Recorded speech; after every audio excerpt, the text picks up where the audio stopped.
kids. Once again, it is Joshua here, and this is the Bible and an atheist point of view. Now, oh, here it is, still on the floor from yesterday. Let me just brush the dirt off. We'll get to where I left off.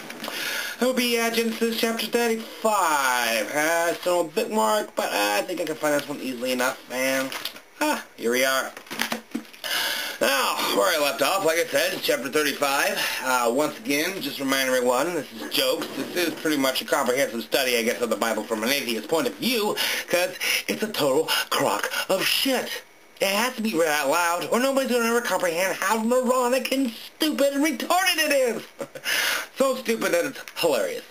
Anyway, before I even go on, yeah. Alright. Now, this one is paraphrased, so just a little reminder, I'm reading the New International Version. I know, it's probably the wrong one, isn't it? Whatever. Okay. Paraphrase, Jacob returns to Bethel. Then God said to Jacob, "Go to Bethel and settle there, and build an altar there to God, who appeared to you when you were fleeing from your brother Esau." Oh, so we finally have confirmed from 34, the man was God. Never confirmed in that chapter, but it's confirmed now. Aren't you glad? Oh yeah, all you Christians can celebrate and rejoice. It all made a little bit more sense. Not much. Verse 2. So Jacob said to his household and to all who were with him, "Get rid of the foreign gods you have with you, and purify yourselves, and change your clothes." Because they're little itty-bitty genies, you know. "Sorry, genie, I gotta throw you out." "But master." "No, sorry, no, the real one says you're the fake one." Oh, fuck me. Okay, where I leave off? Oh yeah, verse 3. "Then come, let us go up to Bethel, where I will build an altar to God, who answered me in the day of my distress, and who has been with me whenever I have gone." But doesn't know his name all the time.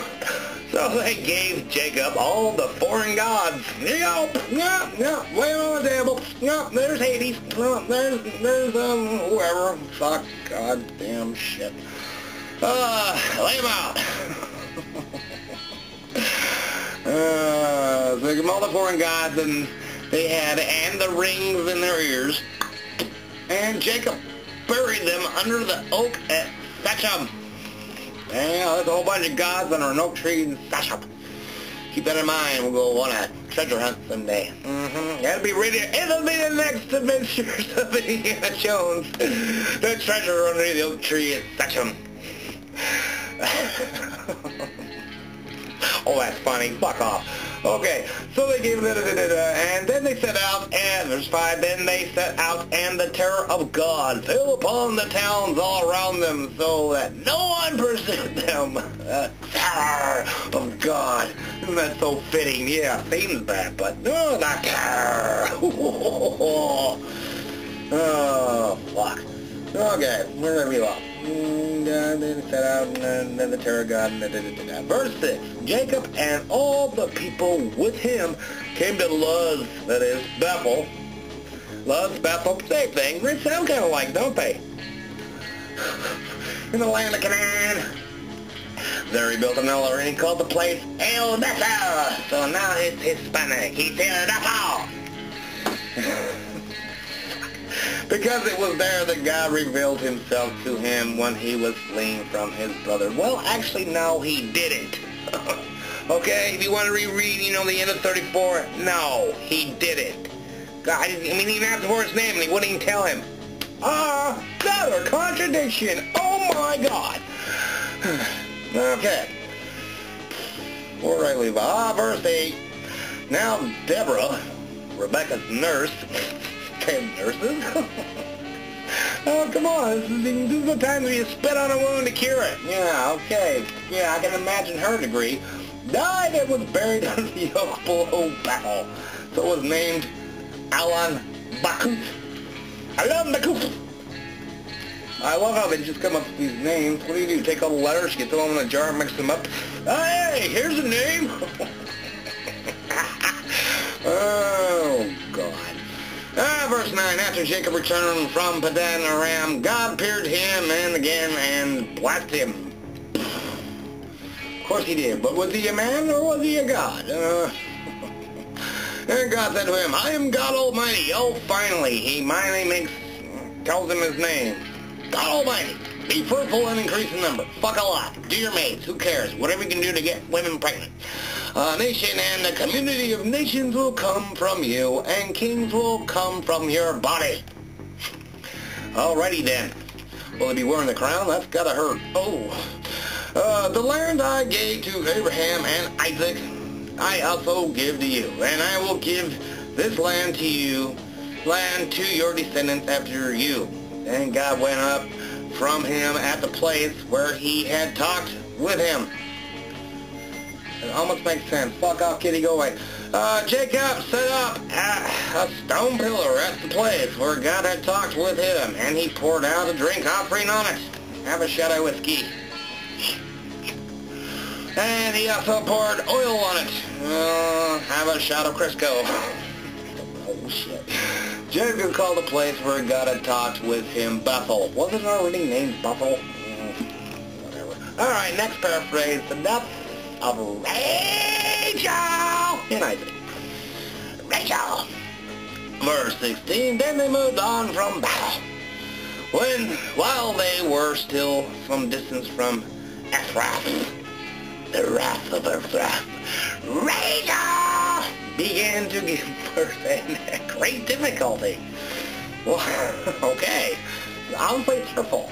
And as she was having great difficulty in childbirth, a midwife said to her, don't be afraid, for you have another son. Who cares if it sucks ass pushing that thing out of your crotch? But don't be afraid. I don't think it's fear she's worrying about. It's more like childbirth pain. I don't think it was exactly, what you call it, top of my head, I don't know, that shot they give you, so it doesn't hurt. Yeah, they didn't exactly have that back then, let alone syringes. She breathed her last breath before she was dying, people didn't really live with childbirth back then. She named her son Ben-Onai. Onai. Wankanonai. Ben-Onai Kwankanobai. But her father named him Benjamin. Oh, I got a brother named Benjamin. We all have biblical names. I love it. Verse 19. So Rachel died and was buried on the way to Ephrath, that is Bethlehem. Oh, the first mention of Bethlehem. I guess I can't make it fun of the Rachel name anymore because she died. Over her tomb, Jacob set up a pillar, and to this day that pillar marks Jacob's tomb. Israel moved on again and pitched his tent beyond Migdal Eder. Migdal, whatever, I guess it's a city. Could be a familiar point of, interest, but we'll just assume it's a city. While Israel was living in that region, Reuben went in and slept with his father's concubine, Bilhah. No choice of hers whatsoever, he just boned her down. It's a very, nice little pleasing charm for you. He raped her, and Israel heard of it. See? Yeah, and Jacob had 12 sons. Oh, goody, more names! I love this part. Okay, here it comes. The sons of Leah. Reuben, the firstborn of Jacob. Simeon, Levi, Judah, Issachar, and Zebulun. Well, those aren't that fun. Alright, let's go to the next one. Finally come up with the names don't suck ass. The sons of Rachel, Joseph and Benjamin. Yeah, fair enough. The sons of Rachel's maidservant Bilhah, Dan and Naphtali. Dan and Naphtali. Verse 26, the sons of Leah's maidservant Zilpah, Gad, Asher. These were the sons of Jacob who were born to him in Paddan Aram. Verse 27.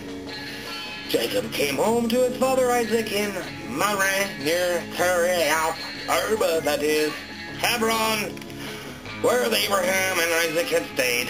Isaac lived 180 years old. Then he breathed his last and died and was gathered to his people, old and full of years, and his son Saul and Jacob buried him. Once again, kids, this has been the Bible, and this has been an atheist point of view.